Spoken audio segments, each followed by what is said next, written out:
I'm not here to hurt your feelings, but I will.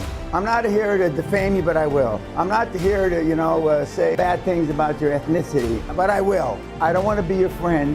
I don't care. You live or die. I don't care. So don't bother me. But you wouldn't do it because you don't have these. Because you can get hurt. But unless you toughen up, it ain't gonna happen. The world-class coaches, nobody loves them.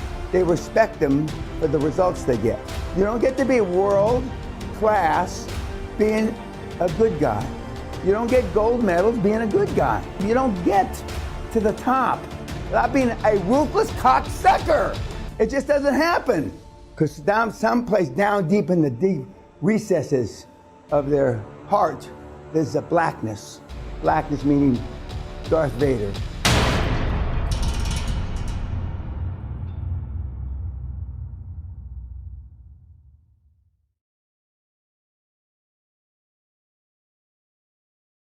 I just want to make a clarification for the YouTubers. I don't want to be your friend. Don't email me questions. I don't want you to buy me dinner. I don't need a fucking lunch. I don't need a fucking coffee. Don't say hi to me in airports. I've said this for almost 25 years. If you need a friend, buy a motherfucking dog. Or go get a homeless, the kind of dogs that they're going to put down and you go get them, go get a dog. If you link fuck me and I accept you, it's not because I want to do a deal. So don't start fucking sending me messages. I don't care if you live or die. And I don't need, and I do not do business deals with anybody I didn't personally train in this fucking room. Well, not necessarily this room now, but train. They went through the QLA training. I don't give a fuck if I don't care if it was Bitcoin at a penny. Literally, I don't care.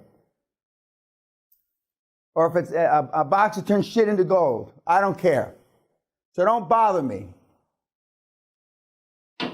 Okay. Now we got the death threats finally. Okay. Took a while. We were talking about, and we've talked about, and many of you, what's this? Every time I think about it, I can't find anything to scare me or whatever. I think you're a fucking bald head. Anyway, last night we were casually chatting in the drawing room. This young man here, he asked me if I hunted anymore, and I said I don't hunt anymore. I haven't killed any animals, four-legged animals, in about 25 years. But he had gone wild boar hunting, and he killed it with a knife, which I can relate to because I have. And which is no matter how intense or well trained or six-pack. Where's Bill? Six-pack, 4% body fat. It's an adrenaline rush when you're jumping on the fucking thing with a knife. Right? Yep. He's just a little skinny shit. Take his picture. Make sure we got a picture of him. Little skinny shit. Recently graduated from university. Got out of school, right? Sorry, first came here as a student. Okay. And he was telling me how you do it with dogs. Of course, I understand that. And the dogs, slow them down. And some people, I'm going to get all kind of shit because this is savage. And the dogs basically slow the fucking beast down. Then you jump on the fucker. Okay? And and I didn't flip mine over because it was too big to flip over. But you flip him over, you grab him by the hind leg, you flip him over, and then you stab it as many times before he gores you with his tusk. And so there are things that you can do. Now, most of you in this room wouldn't do that. I'm not sure any of you would do it. Forget it's an animal. Forget all that shit, but you wouldn't do it because you don't have these. Because you can get hurt.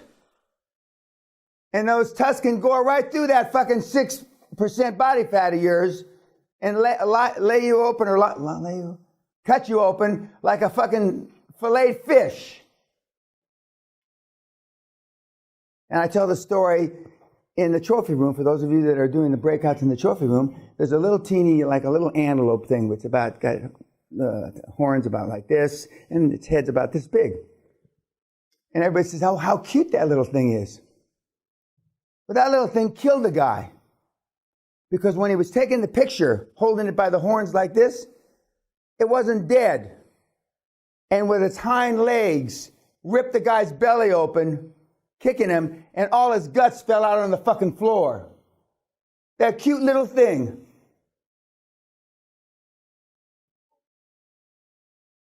So you can find things to do. You can find things to do. So I was, and he validated something else, which I didn't need validation, about Usain Bolt, who throws up, he trained, had all these gold medals, and the last time he entered in the World Championships, he didn't win. He got a third place, and a couple of his buddies, apparently, guys that you trained with, were in that run with Usain Bolt in that 100 meters. And so I'm not the only one that knows of his training regimen. And so he was talking about his track coach, because he ran track in university, was, you didn't say he wasn't a nice person, but I mean, he wasn't a nice person. You don't get to be world class being a good guy. You don't get gold medals being a good guy or gal.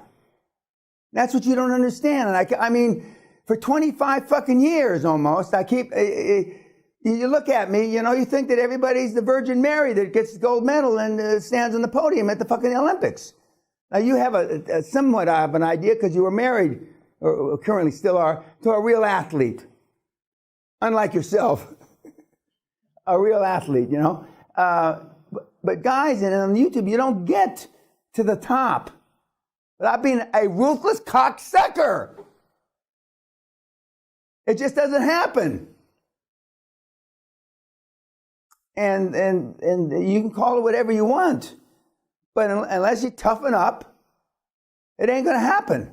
By definition, that means you have to make hard decisions.